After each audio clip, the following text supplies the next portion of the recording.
Femina Miss India. Well, winning Miss India title is a lifelong dream and a significant achievement that represents recognition of beauty, talent, intelligence, and on a national stage that too. And today I am honored to introduce to you all one such beauty of grace, talent, and she's rich with cultural richness. Femina Miss India Punjab 2022 Lake Puthaya.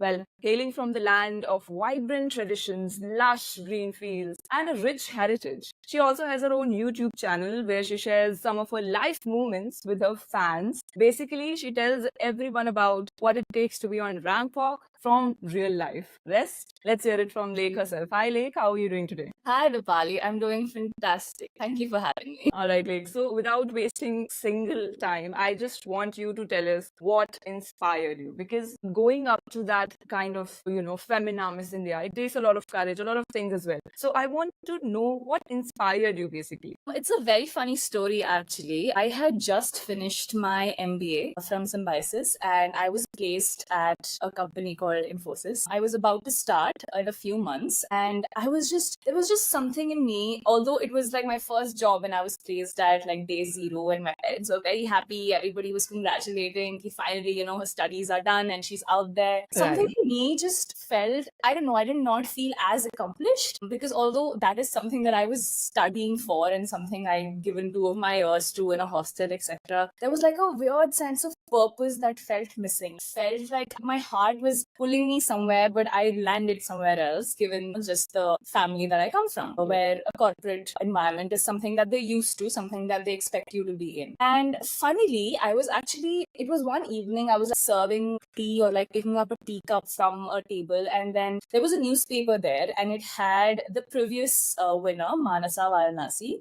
She's Femina Miss India 2021. She was like, there was a welcome speech of hers, and she was a corporate employee. And I mean, it looked very funny, and I picked it up and I started to read it because I was like, okay, this looks interesting. And that's the first time I actually realized that you don't necessarily have to be a model to be in Femina Miss India, because her background also stated that she was from a corporate background.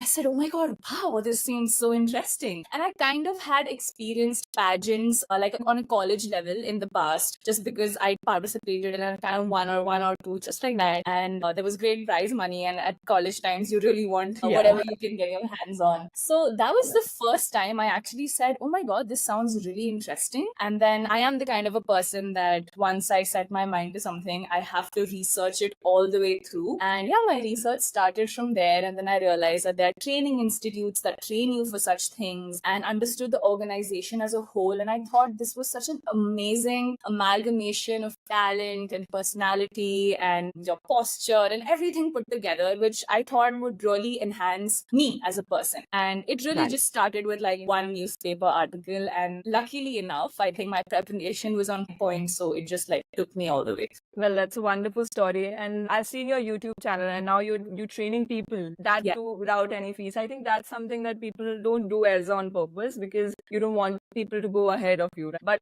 you are doing it for free. And I think that's really inspiring for each one of us who wants to become a model, wants to pursue this as a career. I think this will really help them. Also, we have known that this competition is incredibly demanding, right? And you're not just representing yourself, but you're representing the culture and the place that you come from. So you need to have a kind of confidence. Now, I want you to tell us, how did this competition in particular, if I say so, help you grow your confidence and develop your confidence? I've always believed that I have been a confident person. Like if you ask like my schoolmates, etc., I was the kid who would like raise her hand if a teacher would ask, who wants to read the next paragraph? So that came from a place of I wouldn't shy away from maybe being in front of an audience or being in front of people. But what Femina Miss India did, it quite literally taught me to dream big. Like I did not even know that I was capable of performing at a national stage, that I had skills in me and that I had the potential, which the organization saw. And that was such a great validating point for me, because it made me believe believe that I really could achieve anything I set my mind to. Because I was a girl who really would not, like, she had blinders on her. I think a lot of it also comes from the background that I'm from, where I could do my best with what I was given. I did not know that there was a way to actually take those blinders off, a dream for yourself. And so maybe from someone who just thought, okay, now if I'm in college, I will just do like college fashion shows and see if I can do well in it. Once Miss India happened, it just opened up a whole array of opportunities for me. And I realized that I could do anything, be anybody, and inspire others to do so, which is such a powerful feeling to have. And I think that's what that I need. Right. Well, that's wonderful. I think it was most incredible transformative experience. Also, I want to know that how did you convince your family? Let's just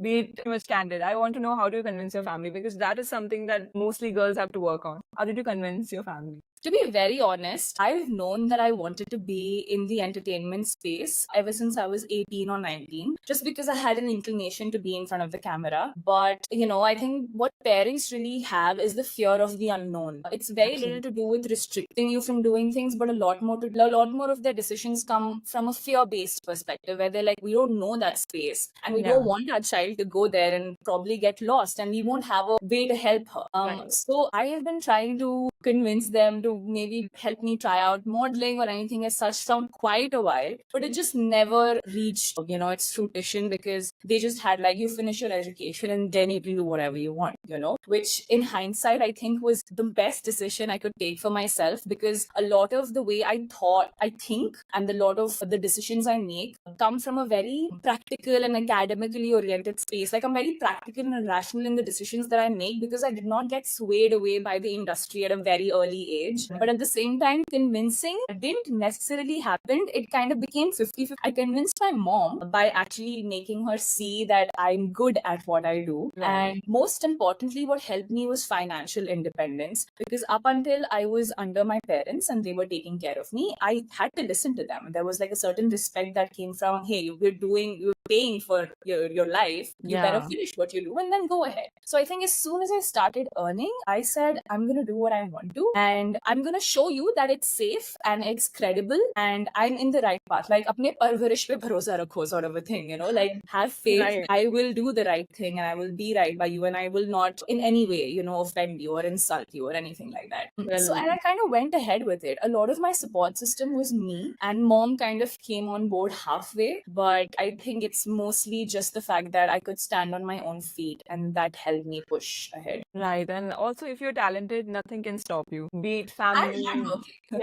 and hardworking and dedicated and beautiful like you are. But since we also know that pageantry is often considered just as a platform for beauty. That's Right. it.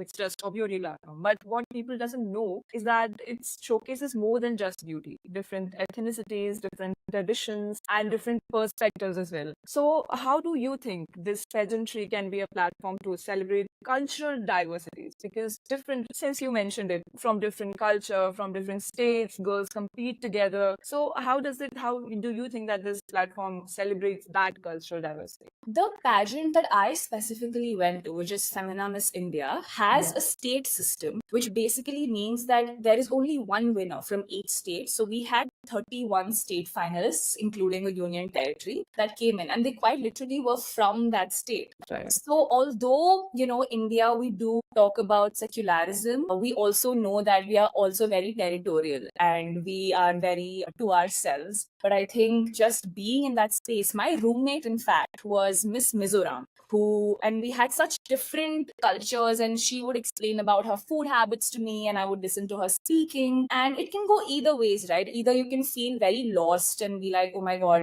people don't speak the same language, I don't sit. And I think what we as a batch did was really enjoy the presence of each other's culture. There was someone from all the way from Jammu, someone all the way from Tamil Nadu, north, east, west, south, didn't matter. We had gotten like souvenirs from our places, and we had like foods that we would share, and just a lot of knowledge to learn. And it just really opened up like we just really got out of our bubbles, and Right. saw that the country is just so vast. And I, coming from an army background, have traveled across a lot. So personally, for me, I was quite adaptable and I was aware of all of this. But for a whole lot of them, I think they just opened their eyes out to be more adaptable to any situation and any circumstance. And I love that Femina Miss India does that. And I really hope that in the future they continue the state format, which actually, gives the democratized rights to a girl from each and every state, regardless of how big or small, to come and participate and show her culture to the world. Wonderful, wonderful. Also, for many girls, if I say so, winning Miss India is just, represents a personal achievement.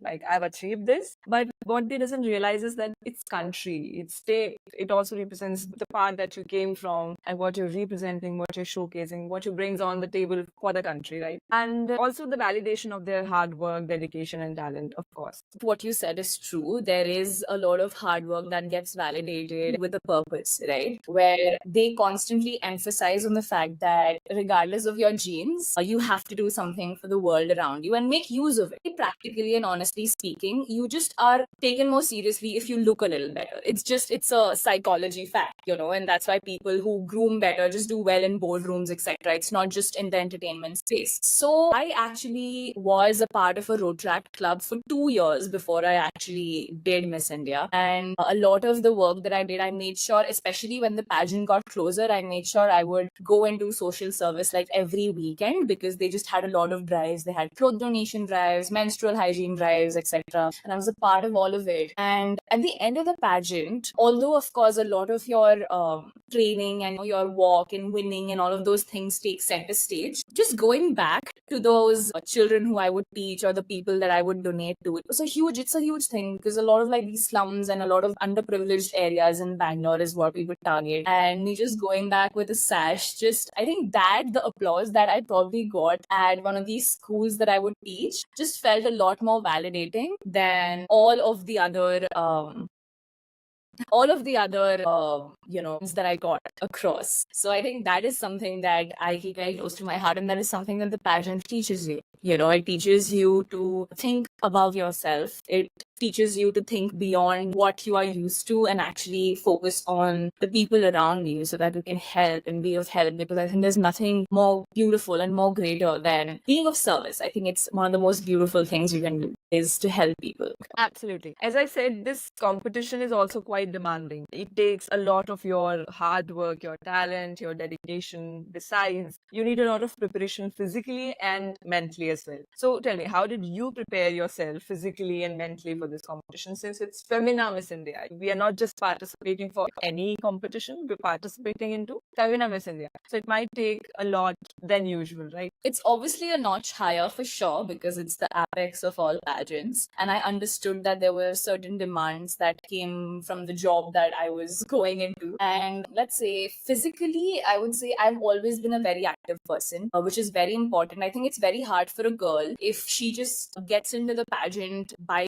without having to do all of the physical activity. And then she realizes that there is a lot of, because you're in heels for like hours together. Right. You're standing in heels. There's a lot of shoots that happen, which is very physically demanding. So all of that involves you to have a lot of stamina, and that cannot be inculcated in like 2 months after you get the news that you've won a certain title. So luckily for me, I have always been going to the gym. So I continued to do that. I made sure that I was exercising every single day and doing my strength training and everything. So in that sense, nothing extra that I had to do. But mentally, I think it took a whole turn for me, because I realized that, you might not be the prettiest person in the room or like the smartest person in the room, but you can definitely be like the most hardworking. You can be like the most well-read and the most informed, and that just comes from a certain timetable that I followed. So I had a timetable version that I'd stuck to my door, which had a checklist of, okay, I have to watch one TED talk every day. I have to, listen to a podcast every day and make sure I meditated, because a lot of mental resilience and a lot of patience is tested during the pageant. And I didn't know this this, but I was aware that at the long hours that we would have to be working, and the fact that it's a competition, there is a scope of rejection as well. You win some, you learn some, but you need a lot of strength mentally to be able to cope with that. And that comes from not really losing your calm in situations which are not in your control. So I think meditating definitely helped. And also, yeah, reading the newspaper. I was somebody who read all the newspapers that came in the house. All the publications that were there, because I wanted to be very well aware of what's happening. Because even though people think that pageants, people just speak about who your inspiration is and who your role model is, and it's very self-driven, they also do ask you political questions. And I did not want to be the girl who went ahead and say, oh, I'm not aware of that. I wanted to be aware of everything that was happening. And so in that way, I became very mentally sharp. I have to tell you that. I think the amount of preparation that you would do for like a NEET or a CAT or any sort of a competitive exam is the same amount of hard work that goes into preparing for a pageant as well. And I think I did that well. Yeah, I used to practice Sudoku also. Like there was a Miss Sudoku as a subtitle, and I learned how to do Sudoku because I was like, I need to be good at everything, regardless of what I win out, what I don't, but I need to be prepared for it. So I kind of learned a lot mentally. I think that's where the most work went in. And I want to say that it definitely made me like a smarter person. Just a little push for you is something that can help. So maybe your friends, make a group out of them and keep them in. But let's say you don't even have the kind of support system from friends, then I think you can still very much rely on yourself. Maybe a few souvenirs will help if you want to carry I remember carrying a photograph of me when I was a child with me. I had that with me throughout the competition. And every time things would just feel tough, I would look at it and I would just say, hey, don't lose hope. I mean, this girl right there, this little kid would be so proud of where you are right now. Don't forget that you're making the inner child very proud, so just go with that. And so even in the space that you're in, you end up being very harsh to yourself, right? You're like, oh, I could have done this better. I could have thought of this better. We're always scrutinizing and criticizing ourselves. But just having maybe like a idol, maybe a God's idol with you if you're religious, and just looking at it and thinking yourself that as long as your intentions are right, you will do great in life. And the competition is just a part of it. Yeah, so I think the third option would be relying on yourself. And I would bank on that over and above everything else, because I think validation that you get from yourself is the most important. And as long as you're making yourself happy and proud and having yourself to pat yourself on the back on days when it's not going well, that support system, maybe everyone else will dissolve away, but you will take yourself very far.